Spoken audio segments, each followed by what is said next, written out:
नमस्कार दोस्तों, pro people news में मैं आपका स्वागत करता हूं। भारत में अलग धर्मों के लोगों के लिए अलग अलग कानून हैं। धर्मों के लिए निजी कानूनों को मान्यता से बहुत सारी अड़चनें आती हैं। इन पर्सनल कानूनों में शादी, तलाक, संपत्ति के अधिकार, उत्तराधिकार आदि कई निजी धार्मिक कानून शामिल हैं। हालांकि संविधान में सभी लोगों को, चाहे वो पुरुष हो या महिला, किसी भी जाति, धर्म या समुदाय को बराबरी का अधिकार है, लेकिन पर्सनल कानून इसमें बाधा बनकर खड़े हो जाते हैं। सुप्रीम कोर्ट में 29 अप्रैल को एक मुस्लिम युवती ने मुख्य न्यायाधीश के सामने याचिका दी है, जिसमें उसने भारतीय उत्तराधिकार कानून के अंतर्गत संपत्ति के बंटवारे की मांग की है। मुस्लिम युवती ने साफ कहा कि वो इस्लाम को नहीं मानती है। तुझे देखा तो ये जाना सनम। मुस्लिम युवती का तर्क था कि वो भले ही मुस्लिम परिवार में जन्मी है, लेकिन उसकी इस्लाम में आस्था नहीं है, इसलिए उसकी पैतृक संपत्ति का बंटवारा शरिया कानून के अंतर्गत ना होकर भारतीय उत्तराधिकार कानून के तहत किया जाए। चीफ जस्टिस DY चंद्रचूड़ के नेतृत्व वाली खंडपीठ में जस्टिस JV पारदीवाला और जस्टिस मनोज मिश्रा, तीनों जजों ने महिला के वकील के तर्कों को सुनकर गहन विचार विमर्श किया और इस नतीजे पर पहुंचे कि मामला महत्वपूर्ण है।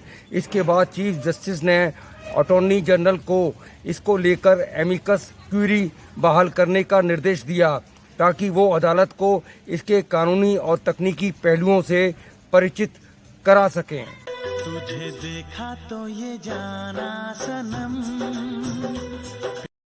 ये रिट याचिका केरल की सफिया ने दायर की है। सफिया केरल में जन्मी पूर्व मुस्लिम है, जो मुस्लिम परिवार में जन्मी, लेकिन ये लोग इस्लाम धर्म में आस्था नहीं रखते हैं। याचिका में चीफ जस्टिस ने इस बात पर प्रकाश डाला कि भारतीय उत्तराधिकार कानून मुस्लिम धर्म में जन्मे व्यक्तियों को धर्मनिरपेक्ष कानून का लाभ उठाने से रोकता है, भले ही वो शरिया कानून की धारा 3 के तहत घोषणा करे कि वो इस्लामी कानून का पालन नहीं करना चाहते हैं।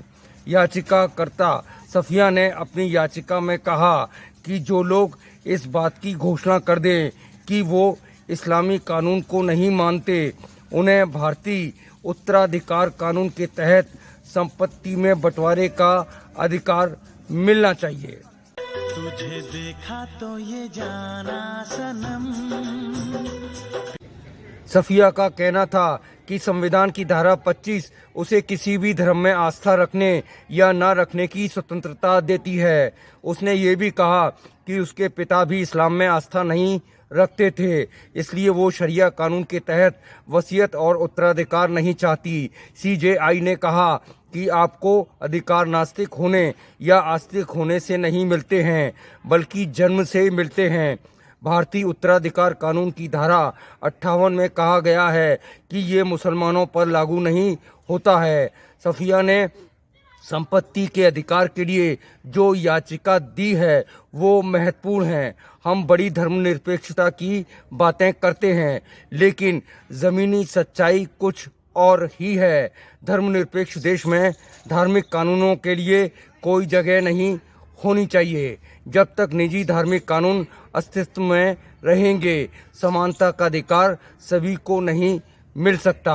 अगली बार फिर मिलते हैं। प्रो पीपल न्यूज के लिए अमिताभ आकाश की रिपोर्ट। लेटेस्ट न्यूज अपडेट के लिए हमारे चैनल को सब्सक्राइब करें और साइड में दिख रहे नोटिफिकेशन बेल आइकन पर क्लिक करके हमारे वीडियो को सबसे पहले देखें।